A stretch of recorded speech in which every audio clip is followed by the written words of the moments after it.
So apparently after my last shotgun video, I didn't piss off every single person on the internet. I'm going to give it another try. Welcome back to OG's Danger Show. 0 North Mont, apartment 4, open 911 line. Any home vacancies at 200 1779 and RD 4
Chamber check.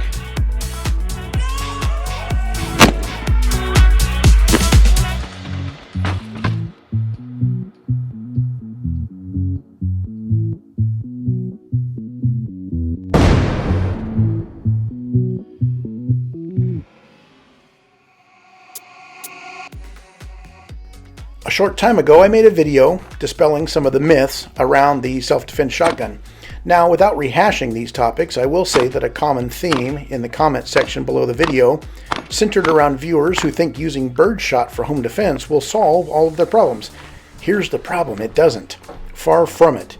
Using Birdshot for home defense isn't a great idea unless there's nothing left on store shelves and Birdshot is all you can find to stuff in your home defense scattergun.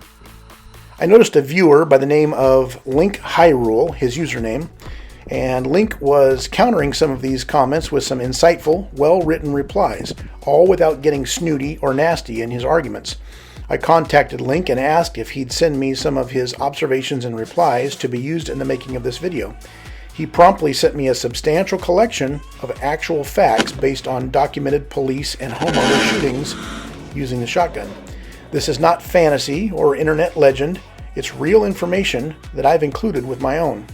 Let's look at a couple of the reasons given by viewers and see if we can't shed some more light on the topic.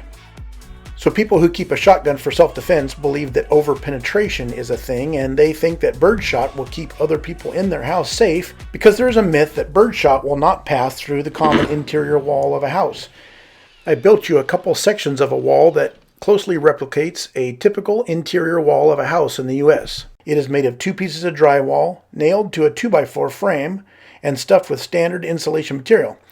Yes, I know the frame of this simulated house is nailed together wrong, but I needed the frame for another project, so I'm going to politely ask you to unwad your panties and assume this is a typical interior wall that might be found in your house.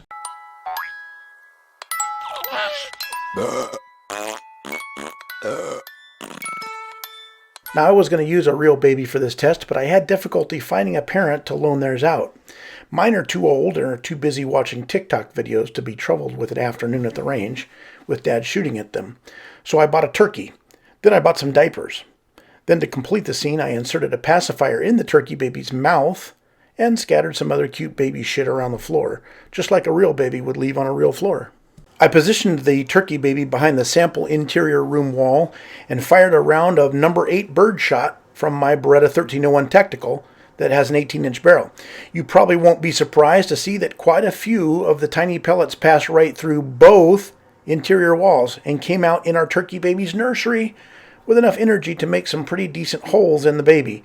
I know. Oh gee, Double-Aught Buck would have passed through even easier. You are correct. And thank you for helping me make my point. There is no magic projectile that will work for self-defense and still be safe if your loved ones are unfortunately in the path of the errant round. So I've got set up here for you a little GoPro off to the side. I'm going to set my other camera off to the other side and see if we can't put some birdshot through this standard interior drywall. Okay, I'm at 10 yards, 30 feet away from our simulated wall, measured out with my iPhone. Let's give it a try. Chamber check, we're good. Safety off, burst fast fire on, and let's do it.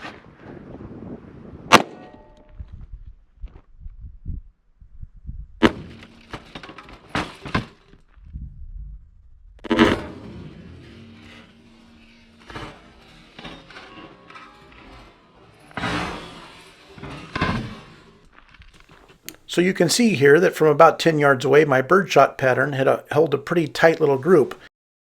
10 yards away is about the maximum distance I can get down the hallway in my house to the front door. You can see the wad here, which is not really a factor, but you see all the little pellets from this number 8 birdshot, and I'll let you guess what happened on the other side.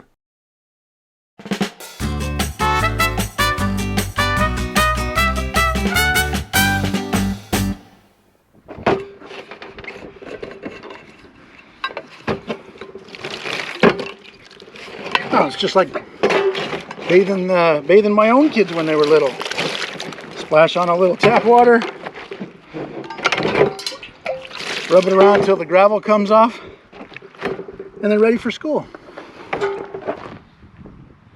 Here is our wall, number 8 birdshot, and the bigger hole, of course, is the wad. Don't get all excited about that bigger hole. That wad is a piece of plastic. It may break through drywall, but it's not going to come through 2 pieces of drywall, certainly with not enough energy to do any damage. However, here's the other side. This is the dangerous side of our nursery, OG's Danger Nursery. We see that birdshot did make it through this drywall.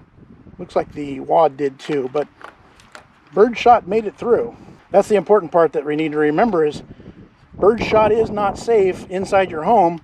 And you can say, well, OG, I'd rather have birdshot flying through my baby's nursery room wall than I would have double-aught buck. Listen, that's not even a valid argument. No projectiles flying through your baby's nursery room wall are acceptable. Not even if one of these number 8 shot pellets made it through into your kid's room, into your nursery, would that be acceptable? Absolutely unacceptable for any rounds to make it through. And I'm not sure it'll show up on camera here, but we do have tiny little holes here where the birdshot has made it through. It stung the meat, stung your little turkey baby. More than likely would not be fatal, but again, any projectile flying into your kid's room is unacceptable. So let's back up and head down a different path when it comes to home defense and what firearms we use and how we use those. I have laser ranged the longest distance from my hallway that comes out of 2 bedrooms, passes a 3rd bedroom. I've laser ranged the longest line of sight in my house. And from that angle of that hallway, clear through to my front door and a little bit further out to the corner of a living room, I've got about 30 feet, about 10 yards. And I don't have a very big house. So 10 yards is not inconceivable. 10 yards is pretty much the max. However, a little more practical distance, let's say, is about 7 yards, 21 feet. Let's give it a try. We haven't damaged this drywall too much. Let's give it a try at 7 yards and see if we have any difference and what it does to our baby here. 7 yards, here we go. Ooh, that didn't look good for our baby. Now our 7-yard shot obviously did more damage. The shot group was much tighter. It came through here and we've got a lot more damage on our baby here. I'm not sure if you can even see it on camera. Now these aren't big gaping holes.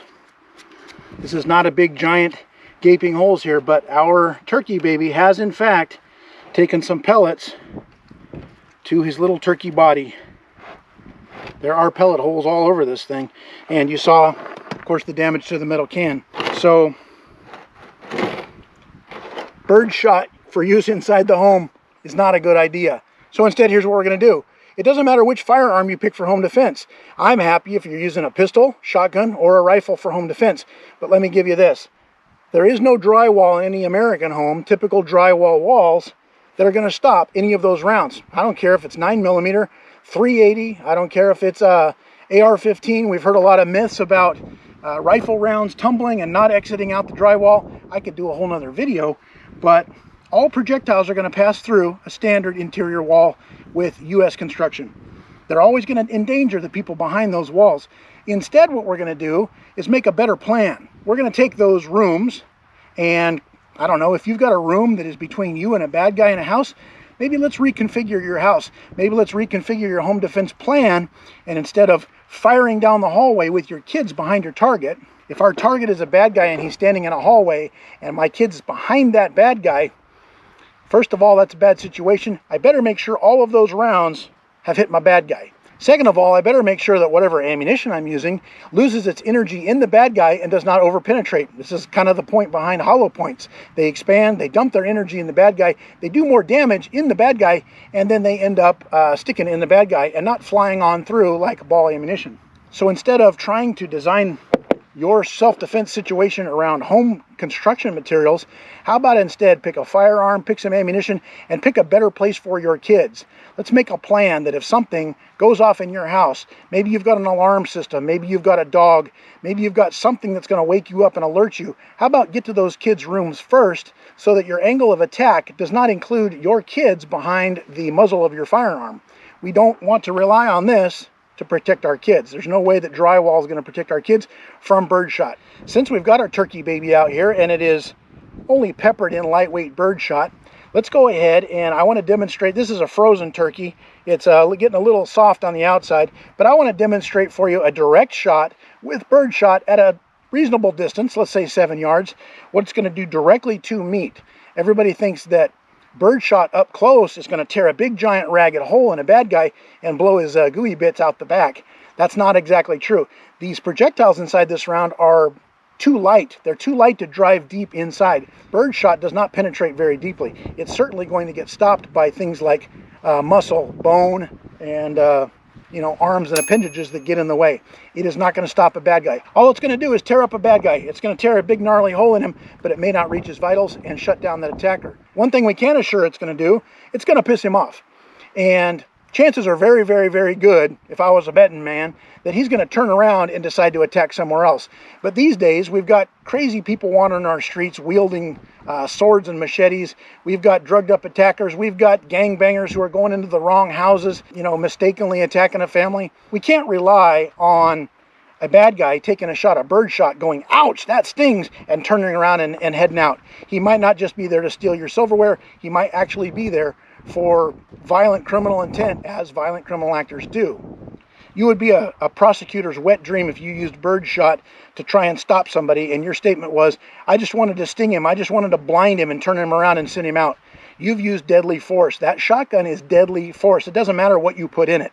Using a firearm is deadly force if you're pointing it and firing it at somebody. If you're going to use deadly force and stop an attacker with something decent like double-aught buckshot so that we can live to fight another day and we can protect our family. Whether it's double-aught buck, whether it's slugs, whether it's number 4 shot, whether it's number 1 shot, I don't really care. All of those are effective against violent criminal actors. All I care is that you do the smart thing and put some serious self-defense loads in your serious self-defense gun. So remember, now we have a turkey bad guy. We want to see what birdshot is going to do. And granted, this is a frozen turkey. Not able to spend enough time out here to thaw out this turkey for you before we run this test, but I want to show you birdshot up close and why we don't want to rely on it as a penetrator into the vitals of the bad guy.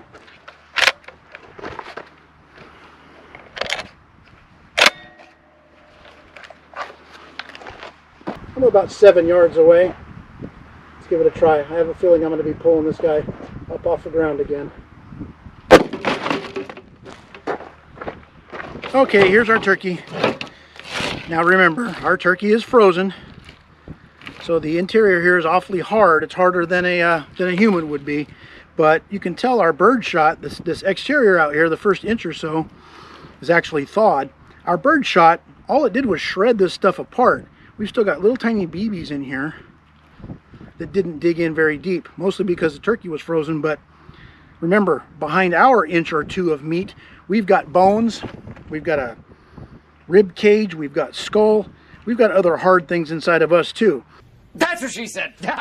Birdshot's not going to go deep enough inside this meat to do any damage to the vitals inside of our attacker's body.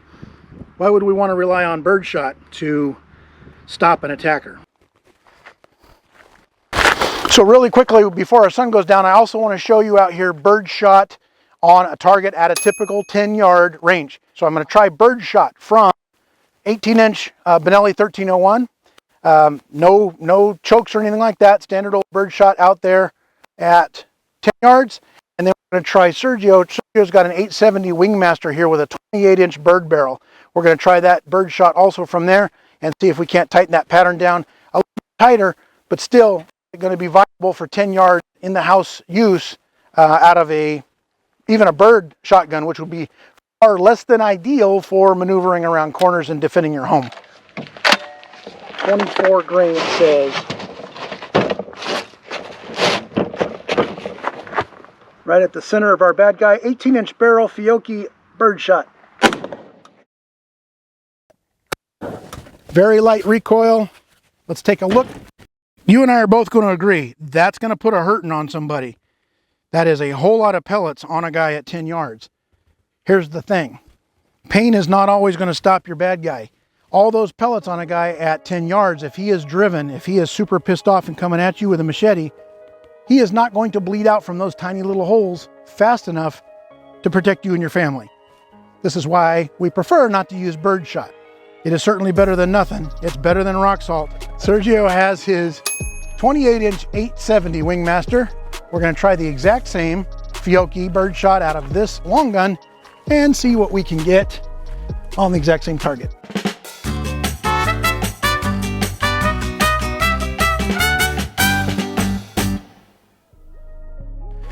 Okay, Sergio's ready with the 870 Wingmaster. This is pretty much a standard bird gun found all over the US, Canada, and the UK. Very, very, very common in most farms, ranches, and homes. So if you had to defend yourself in your home with a full-length 28-inch barrel 870 Wingmaster, could you at 10 yards? Our same target is set up there at 10 yards. And here we have Sergio 10 yards away. All right. Let's run forward and take a look here. 10 yards. That was the same Fiocchi steel birdshot round. We reused the same target out here because we're cheap asses, but take a look at this. You can see kind of the cluster right there where Sergio's round hit with a little more authority. It definitely put more pellets into a tighter group. So it definitely puts more hurting on your bad guy at 10 yards away, which is your typical house distance, at least my house distance. Vast majority of his pellets hit right there in a very big palm-sized group. So yes, you could defend your home with a birdshot round if that's all you had. If you've got a typical dove hunting shotgun and a 28-inch barrel and the zombies are coming in your front door, sure, you can do it. But I wouldn't want to bet my safety and the safety of my family on something like this birdshot pattern, hoping that this many tiny little holes leak enough fluid that guy will stop his charge. Unless birdshot was what I had, I would prefer a bigger round.